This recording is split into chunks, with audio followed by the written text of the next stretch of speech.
Morning class. आज अपन प्रकाश के बारे में पढ़ेंगे। आप सभी जानते हैं कि प्रकाश क्या चीज होती है, ठीक है ना। जैसे आप कहीं बैठे हुए हो और कमरा बंद है तो आप कोई चीज को देख नहीं पाते, ठीक है ना।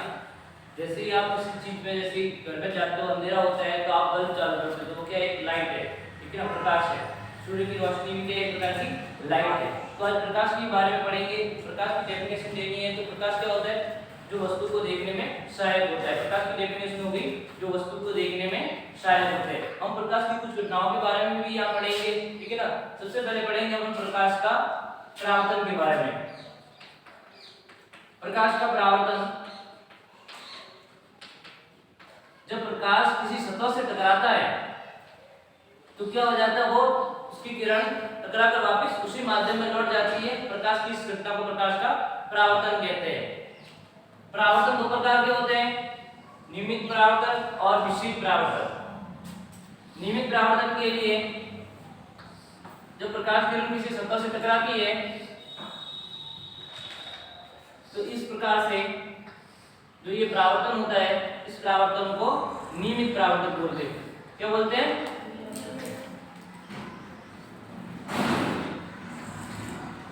नियमित परावर्तन होता है। इसके बाद में जब अगर सतह खुरदरी होती है, क्योंकि यहाँ जो परावर्तक पृष्ठ है वो कैसा है, समतल है, ठीक है। समतल पृष्ठ पर जब किरण आपतित होती है तो वो क्या होता है, उसी माध्यम में वापस लौटती जाती है, तो किरण का एक रूप बन जाता है। तो इस सतह पर, समतल पृष्ठ पर कोई किरण आपतित होती है तो इस प्रकार का जो परावर्तन होता है वो कैसा परावर्तन होता है, नियमित परावर्तन होता है। और अगर सतह खुरदरी है,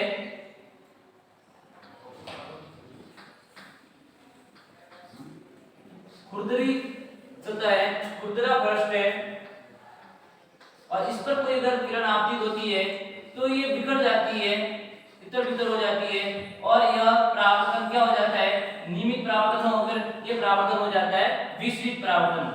कैसा परावर्तन हो जाता है?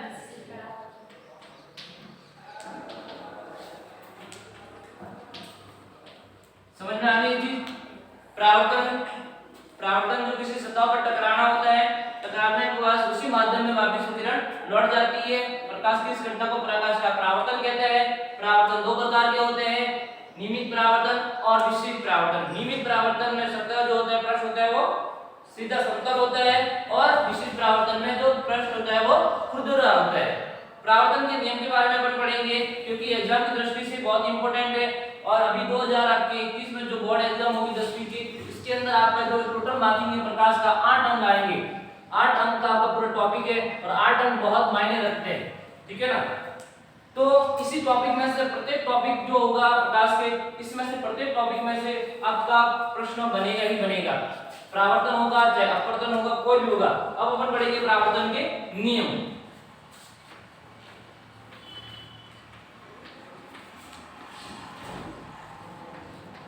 परावर्तन के नियम, परावर्तन के नियम में एक डायग्राम बना रहा हूं, पहले इससे समझ लेना। ये पृष्ठ है, इस पृष्ठ पर कोई किरण आपतित हुई है, ठीक है। इस पृष्ठ पर क्या होगी, आपतित होने के बाद में जब किसी समतल पृष्ठ है तो क्या हो जाएगी, यहाँ से फिर टकराएगी और यहाँ से क्या हो जाएगी, परावर्तित हो जाएगी, ठीक है ना। आगे बात समझ में। अब आपतित किरण फिर परावर्तित किरण, इस दोनों के बीच में ये होता है अभिलंब। क्या होता है?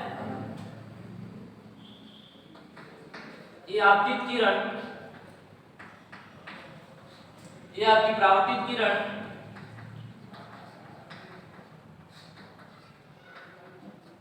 और ये आपका अभिलंब। आपतित किरण, परावर्तित किरण और अभिलंब, और ये आपका तल है। अब देखो परावर्तन का नियम पढ़ रहे हैं। आपतित किरण, आने वाली किरण को आपतित किरण बोलते हैं, यहाँ से टकराने के बाद जाने वाली किरण को परावर्तित किरण है, और बीच में आपका क्या है, अभिलंब है। तो पहला आपका जो परावर्तन का जो नियम हो जाएगा, इसी बेस पे हो जाएगा कि आपतित किरण, परावर्तित किरण और अभिलंब तीनों कहाँ दिख रहे हैं, आपको एक ही तल में दिख रहे हैं। तो आपका पहला नियम हो जाएगा, आपतित किरण, परावर्तित किरण और अभिलंब तीनों ही एक ही तल में होते हैं।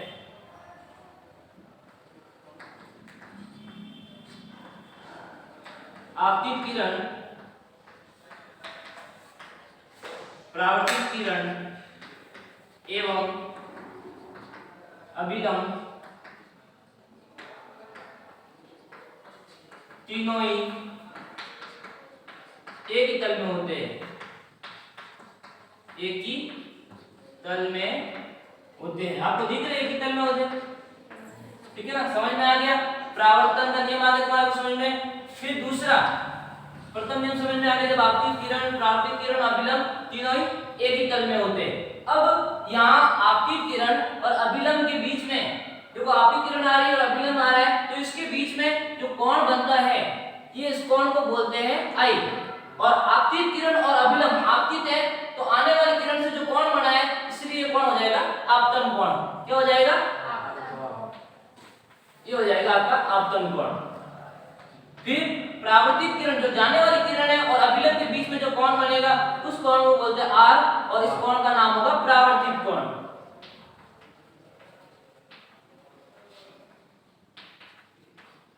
आगे समझ में, किसी समतल पृष्ठ पर अगर अपन ले रहे हैं और यहाँ पे जो आपतित किरण से जो कोण आ रहा है, कोण बन रहा है, और परावर्तित किरण से जो कोण बनेगा, इन कोणों, दोनों कोणों का मान क्या होगा? समान होगा। अगर आपतन कोण का मान 30 डिग्री है तो परावर्तन कोण का मान भी 30 डिग्री होगा। मतलब आपतन कोण और परावर्तन कोण का मान क्या होता है? बराबर होता है। आगे बात समझ में, आपतन कोण एवं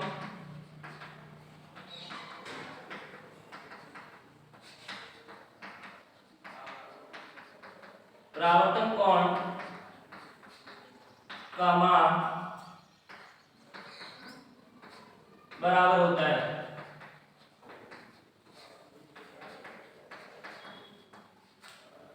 मतलब क्या है? आपतन कोण का मान आई और परावर्तन कोण का मान आर, अर्थात कोण आई बराबर क्या हो जाएगा? कोण आर। समझ में आ रही है चीज? इंपॉर्टेंट है, 8 नंबर का पूरा चैप्टर है। तो सबसे पहले दिया हुआ परावर्तन के नियम, तो परावर्तन के नियम के बारे में आपको पूछेंगी इस कोण के बारे में। एक बार वापस रिवीजन करवा देता हूं। परावर्तन के नियम, परावर्तन के 2 नियम है, आपतित किरण, परावर्तित किरण और अभिलंब तीनों ही एक ही तल में होते हैं। दूसरा नियम है आपतन कोण और परावर्तन कोण का मान बराबर होता है। मतलब आप ऐसे भी लिख सकते हो डायरेक्टली, कोण आई बराबर कोण आर। एग्जामिनर को समझ में आ जाएगा आई बराबर है, मतलब ये आपतन कोण की बात कर रहा है और परावर्तन कोण की बात कर रहा है। यहां तक हो गया आपका क्लियर। फिर आते हैं अपवर्तन के बारे में। सभी जानते हैं अपवर्तन की घटना, जब प्रकाश की किरण एक माध्यम से दूसरे माध्यम में प्रवेश करती है तो वो अपने पथ से क्या हो जाती है? विचलित हो जाती है। प्रकाश की इस घटना को प्रकाश का अपवर्तन कहते हैं। यहाँ पे एक मैं डायग्राम बना रहा हूं।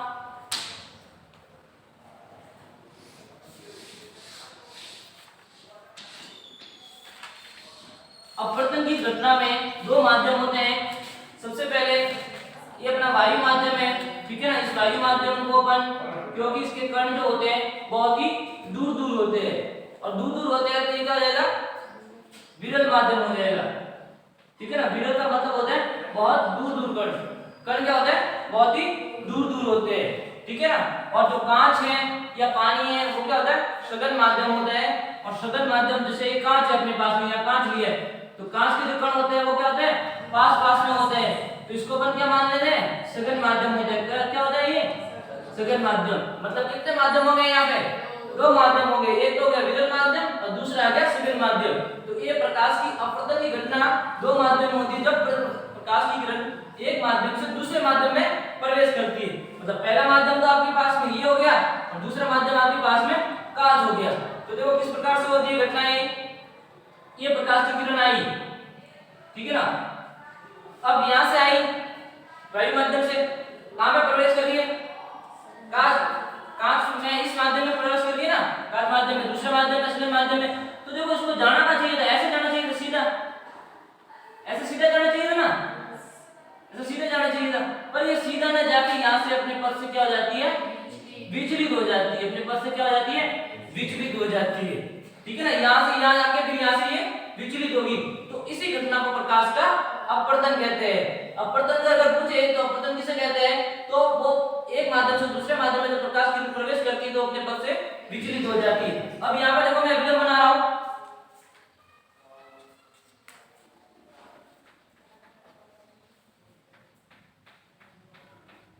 ये हो गया आपका अभिलंब, ठीक है ना। यहां से किरण आई इसलिए इसको किरण का नाम क्या हो गया, आने वाली किरण है इसलिए इस किरण का नाम होगा आपतित किरण। क्या होगा, आपतित किरण। ये हो गई आपकी आपतित किरण, यहां से मिली अंदर की, ठीक है ना। तो ये क्या हो जाएगी, अपवर्तन हो रही है इसलिए अपवर्तित किरण होगी। क्या होगी, इस किरण का नाम अपवर्तित किरण होगा। ये हो जाएगी आपकी अपवर्तित किरण हो जाएगी, ठीक है ना। और वापिस ये किरण जब यहाँ से इस माध्यम से बाहर निकलेगी और इस माध्यम से बाहर निकलेगी तो ये वापिस क्या हो जाएगी, निर्गत किरण। जो बाहर निकलने वाली किरण है इस किरण का नाम क्या होगा, निर्गत किरण। ये हो जाएगी आपके निर्गत किरण, ठीक है ना। और देखो जो पहले वाली जो किरण आ रही थी आपकी किरण जो डॉट डॉट से मैंने समझाया था वो, और ये क्या हो रही है, दोनों एक दूसरे के समांतर आ रही है, ठीक है ना। मतलब क्या हुआ था, यह वास्तविक चीज में अपवर्तन हुआ था, मतलब यहाँ से किरण किसकी थी, अपने पथ से विचलित हुई थी और इसी घटना को अपवर्तन कहते हैं। अब आपको ये अपवर्तन के बारे में अगर समझ में आ गया है तो इसके भी दो नियम है और बहुत ही इंपॉर्टेंट नियम है, ये आएंगे ही आएंगे। तो अपवर्तन का पहला नियम देखो, आपतित किरण, अपवर्तित किरण और ये आपका अभिलंब है। इसी में भी वही जो नियम लागू होता है वही है कि तीनों देखो कहाँ है, एक ही तल में स्थित है, इसी बिंदु पे स्थित है। आपतित किरण, अपवर्तित किरण और अभिलंब तीनों कहाँ है, एक ही तल में स्थित है।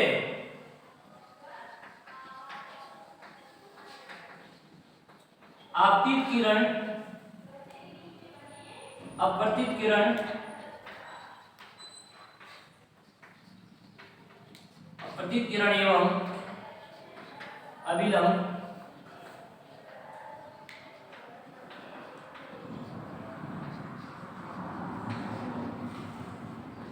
तीनों एक ही तल में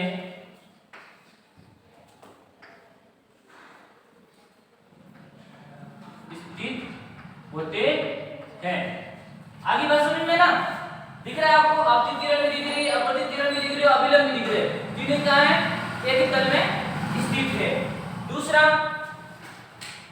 दूसरा नियम जिस प्रकार आपने प्रावर्तन में पढ़ा इसी प्रकार से अपवर्तन में पढ़ेंगे। देखो अब इसमें कोण की जो बात हो रही है, आपतित किरण और अभिलंब के बीच में जो कोण होता है इस कोण को बोलते हैं आई।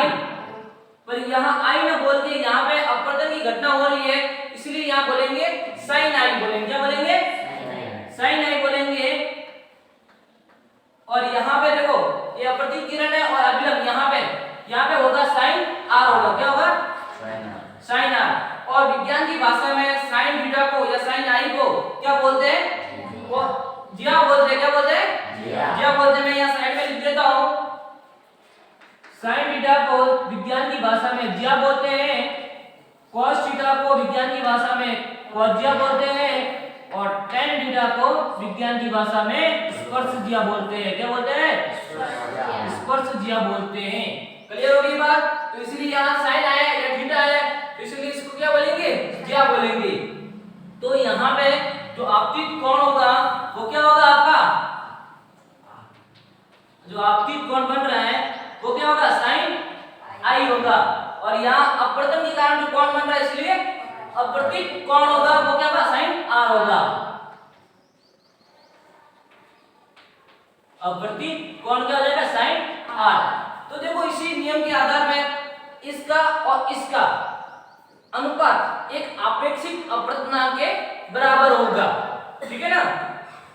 साइन आई और साइन आर, इसको क्या बोले, आपतित कोण की ज्या और अपवर्तित कोण की ज्या का अनुपात एक आपेक्षिक अपवर्तनांक के बराबर होता है। मैं यहाँ पे लिख रहा हूं,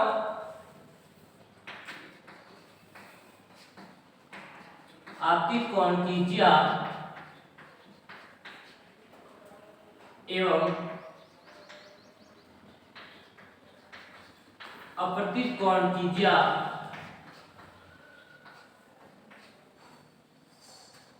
का अनुपात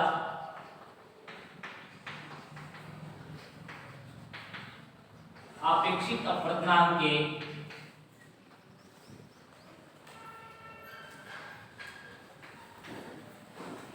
अपेक्षित अल्पतमांक के बराबर होता है। इसका कहने का तात्पर्य ये हो गया इस लाइन का कि ये sin i upon sin r अनुपात का मतलब क्या हो गया?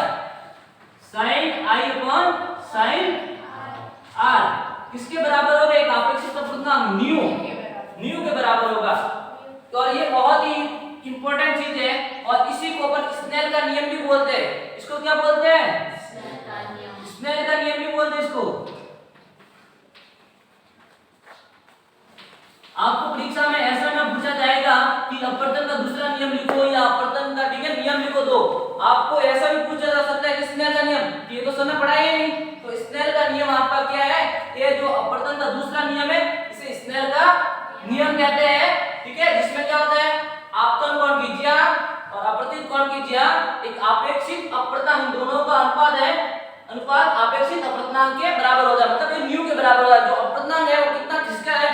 उन दोनों का अनुपात किसके बराबर होता है? इस न्यू के बराबर होता है। आगे यहाँ तक समझ में कोई डाउट? एक बार वापस रिवीजन करवा रहा हूँ। परावर्तन किसे कहते हैं? ठीक है ना, जब सतह पर कोई वस्तु टकराती है तो इसको क्या बोलते हैं? परावर्तन बोलते हैं। ठीक है ना, और उसी माध्यम में वापस लौट जाती है। पर अपवर्तन की घटना में क्या होता है? वो उसके अंदर किरण घुस जाती है। देखो परावर्तन में तो क्या टकरा रहा है, ये डिफरेंस आपको याद रखना है। परावर्तन की घटना में क्या टकरा रहा है, बाकी अपवर्तन की घटना में क्या हो रहा है? किरण अंदर प्रवेश कर रही है। तो यहाँ से टकराने के बाद उसी माध्यम में लौट रही है ना, तो ये तो परावर्तन हो गया। और अपवर्तन में क्या हो रहा है? एक माध्यम से दूसरे माध्यम में प्रवेश करते हुए अपने पथ से विचलित हो रही है, इसलिए यहाँ अपवर्तन हो रहा है। आगे बात सुनिए, परावर्तन के जो दो नियम है, पहला नियम आपतित किरण, परावर्तित किरण एवं अभिलंब तीनों ही एक ही तल में होती है। परावर्तन का जो दूसरा नियम है वो क्या है? आपकी आपतन कोण का मान और परावर्तन कोण का मान क्या होता है? बराबर होता है। फिर अपवर्तन में अपन देखते हैं कि अपवर्तन के दो नियम है। पहला नियम क्या होता है आपके पास में? आपतित किरण, फिर अपवर्तित किरण एवं अभिलंब, ये भी तीनों एक ही तल में होती है। और जो दूसरा नियम है बहुत ही मोस्ट इंपोर्टेंट नियम है, ये क्या है? आपतन कोण की ज्या एवं अपवर्तित कोण की ज्या का अनुपात एक अपेक्षित अपवर्तनांक के बराबर होता है। मतलब nu is equal to sine i upon sine r. इसे ज्या भी बोलते हैं साइन थीटा को, इसलिए sine i upon sine r किसके इक्वल में रहते हैं? न्यू के इक्वल में रहते हैं।